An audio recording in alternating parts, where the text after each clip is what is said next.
नमस्कार मंडळी, कशा आहात सर्वे? आज आपण एक अत्यंत पौष्टिक खायला झणझणीत रेसिपी बघणार आहोत। मंडळी, शेवगा किंवा मोरिंगा हा एक अत्यंत पौष्टिक व आरोग्यदायक पदार्थ आहे। तर आज आपण शेवग्याची अशी झणझणीत भाजी बघणार आहोत, ज्याचा टेस्ट बघून नॉनव्हेज खाणारे लोक सुद्धा हीच भाजी मागतील। तर चला मग बघू आजची रेसिपी। व्हिडिओ सुरू तर करणारच, पण तुम्ही चॅनलला सबस्क्राइब केलं का? चला सबस्क्राइब करून घ्या आणि व्हिडिओला लाईक करायला सुद्धा विसरू नका।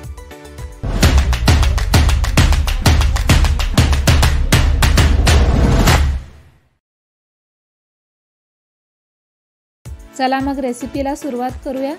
सगळ्यात अगोदर शेवग्याला असे कट करून घ्यायचं। अशा पद्धतीने 2 इंचाचे काप करून घ्यायचे।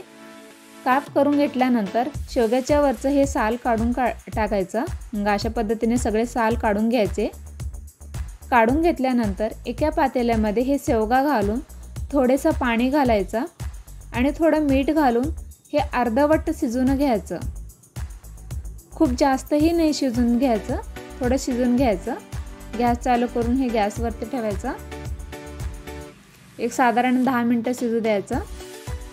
सगळ्यात अगोदर वाटण तयार करून घेऊया भाजीला लागणारं। त्यासाठी गॅस चालू करून एका कढईमध्ये थोडंसं खोबरं भाजून घ्यायचं। साधारण 2 ते 3 चमचे खोबरं असे काप केलेलं किंवा खिसलेलं खोबरं भाजून घ्यायचं। त्यानंतर 2 चमचे तीळ भाजून घ्यायचं। हे भाजल्यानंतर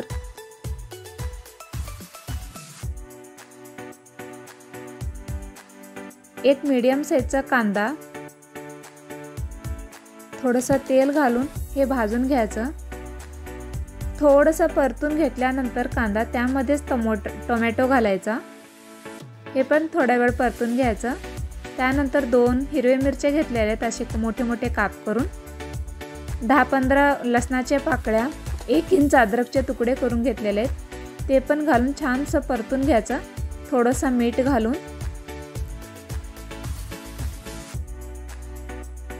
साधारण 5 ते 10 मिनिटं परतून घ्यायचं। हे सगळं अशा पद्धतीने भाजून घ्यायचं। हे सगळं भाजलेलं मिक्सरच्या भांडीमध्ये घालून हे वाटण तयार करून घ्यायचं। त्यामध्ये थोडंसं कोथिंबीर घालायचं। कोथिंबीर घालून हे वाटण तयार करून घ्यायचं अशा पद्धतीने। वाटण तयार करून घेतल्यानंतर शेवग्याच्या शेंगा शिजलेत का नाही ते बघायचं। साधारण 10 मिनिटं झालेले आहेत। अशा पद्धतीने शिजलं पाहिजे शेवग्याची शेंगा। खूप जास्तही नाही शिजू द्यायचं। अशा पद्धतीने हात लावलं तर थोडंसं फुटायला पाहिजे। त्यानंतर गॅस चालू करून कढई ठेवायची। कढई गरम झाल्यानंतर तेल घालायचं। साधारण 1 ते 2-3 चमचे तेल घालायचं। तेल छानसं गरम होऊ द्यायचं। तेल गरम झाल्यानंतर 1 चमचा मोहरी घालायची। छानसं तडतडू द्यायचं ह्याला मोहरीला।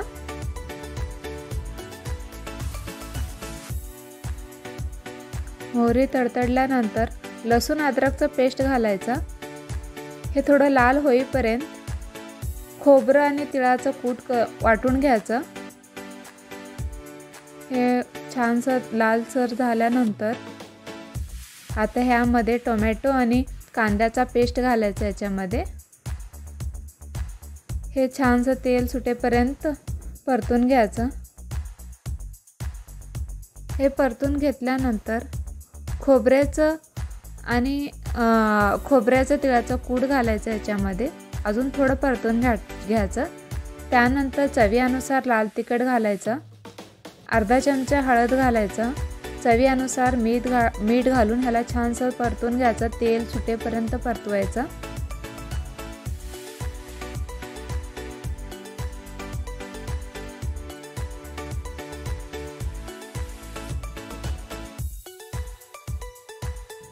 छानपैकी परतून घेतल्यानंतर जे शिजवून घेतलेले आहोत शेवग्याची शेंगा ह्याच्यामध्ये घालायचं। हे सगळं मिक्स करून घ्यायचं। मिक्स केल्यानंतर जे आपण वाटण तयार करून घेतलेलं मिक्सरच्या भांडीमध्ये थोडंसं पाणी घालून ते हलवून घेऊन ह्याच्यामध्ये घालायचं। आणि हो, शिजून घेतलेल्या शेवग्याच्या शेंगाचे पाणी उरलं तर ह्याच्यामध्ये घालायचं। ते फेकून नाही द्यायचं। आता हे छानसंपैकी एक साधारण 5 ते 10 मिनिटं शिजू द्यायचं. 1 चमचा शेंगदाण्याचं कूट घालायचं याच्यामध्ये, कोथिंबीर घालायची. मग रेडी झालेली आहे शेवग्याची शेंगाची भाजी.